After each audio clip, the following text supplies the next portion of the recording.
Sir, 3 विधायक आपके नहीं आए, इसको लेकर के बड़े सवाल। हाँ, ये तो बिल्कुल हमारे लिए, हमारे दल के लिए सेटबैक है। जो आज जो हुआ वो तो ठीक नहीं हुआ।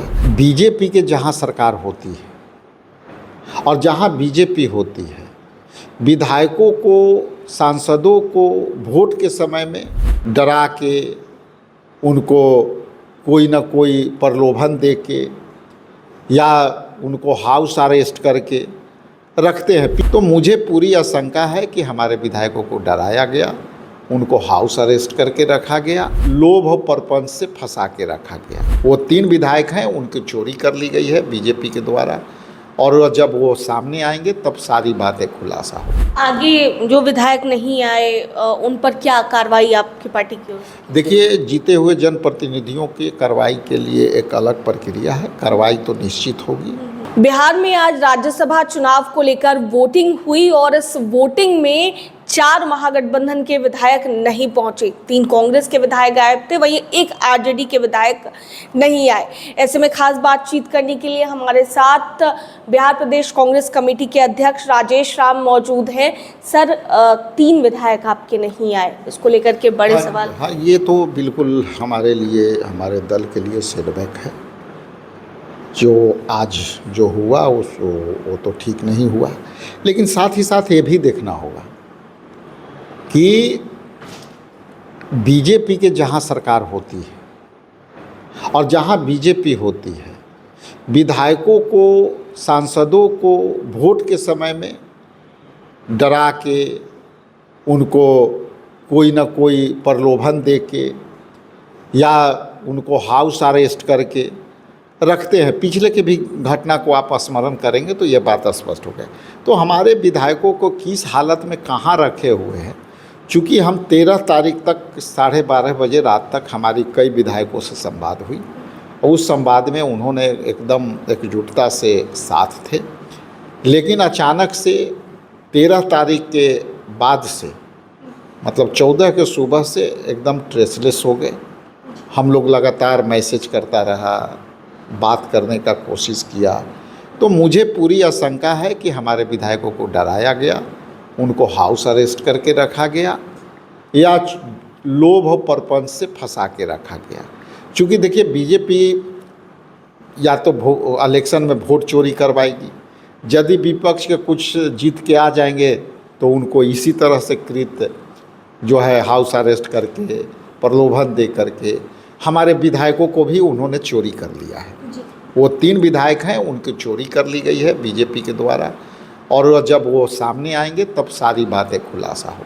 जी, लेकिन लगातार इस चीज़ का दावा किया जा रहा था कि 3 विधायक नहीं पहुंचेंगे। काफ़ी दिन से ही चर्चा इस चीज़ की चल रही थी, तो आप लोगों के नज़र में ये बात थी कि 3 विधायकों के साथ लगातार संपर्क? देखिए, ये तरह का अनुमान होता तो कुछ और हम व्यवस्था करते, लेकिन हम 4 तारीख के सभी विधायकों से करीब करीब बात किए। कई विधायक के यहाँ जा कर के हमने चाय पिया, कई विधायक यहाँ आ कर के बात किए, हमारे प्रभारी जी भी कई लोगों से बात किया, विधायकों से 1 to 1। पिछले बार राहुल जी के साथ भी मीटिंग हुई, तो ये कहीं से भी आशंका नहीं थी। और आशंका तब होती कि जब हम 2 दिन 10 दिन पहले से हमको आशंका होती। आशंका हमको उस दिन से होने लगा कि 13 तारीख के 10:30 बजे के बाद होने के बाद अनरीच हुए, तब हमारी आशंका बढ़ी। तो आशंका तब न होती कि इस तरह का यदि लगता, तो हम जिन विधायकों से 6 से संवाद में थे उससे कभी ऐसा नहीं लगा। लेकिन ये देखने वाली बात है कि हमारे विधायकों को चोरी अभी कर ली गई है, और वो विधायक बिल्कुल चोरी किए गए हैं, जो बीजेपी की पुरानी आदत रही है।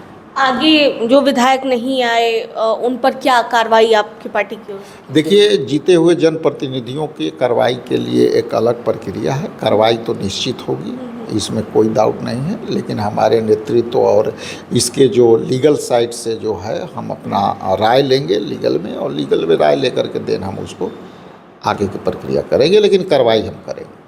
जीतन राम मांझी जी केंद्रीय मंत्री, उन्होंने कहा है कि अगर टिकट जो है वो देंगे पैसे लेकर के तो यही हाल होगा।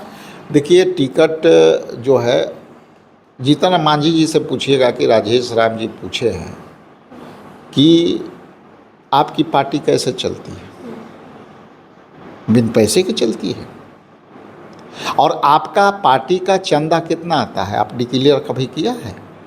हमारी पार्टी का तो डिक्लेयर करते हैं और हम उस चंदे से चलते हैं, लेकिन क्या आपकी पार्टी का कभी डिक्लेयर किए हैं?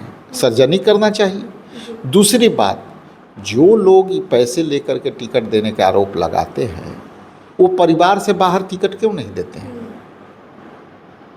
यदि आप परिवार के बाहर, उन्हीं के कार्यकर्ता कह रहा था कि हम लोग जब बैठे थे तो साफ बोलते थे कि भाई हम बाहरी किसी को टिकट न देंगे परिवार के अलावे, आप लोग खुश रहिए चाहे नाराज रहिए, परिवार से बाहर देंगे तो सब भाग जाएंगे, सब छोड़ के भाग जाता है बीच में। तो जीतन राम मांझी जी खुद उनके पार्टी कैसे चलती है, और यदि चलती है तो वो संसाधन कहाँ से आता है? पार्टी चलाने के लिए तो संसाधन चाहिए, तो वो अपने संसाधन कैसे जुटाते हैं वो सबको पता है। अभी वो मंत्री हैं, उनके पास ऑरा है, उसमें भी एमएसएमई के मंत्री हैं, उद्योगपति लोग उनके पास आते होंगे, उद्योगपति बिजनेसमैन सब आते हैं उनके पास, तो उनकी चंदा तो खुद लेते होंगे और उससे पार्टी चलती होंगे। अब ये जो हम लोग पर आरोप लगा रहे हैं, परिवार से बाहर होना चाहिए, इसके बाद हम लोग पर आरोप लगाना चाहिए। एक आखिरी सवाल है सर, क्या आपको नहीं लगता है कि पार्टी बहुत ज़्यादा ही कमज़ोर पड़ गई है बिहार में, और यही कारण है कि विधायकों को भी विश्वास नहीं हुआ, तो उनको कहीं ना कहीं? देखिए, ये पार्टी के प्रक्रिया अनिरंतर चलता है। हमारे पहले भी कई प्रदेश अध्यक्ष से उन्होंने भी अपना प्रयास किया होगा पार्टी को, मैंने उस पार्टी में जो लोग पहले थे, जितने भी प्रदेश अध्यक्ष, उनके साथ मैं भी काम किया हूँ। हर व्यक्ति चाहता है पार्टी को मजबूती के लिए। पार्टी में अभी संगठन में काम करने की आवश्यकता है।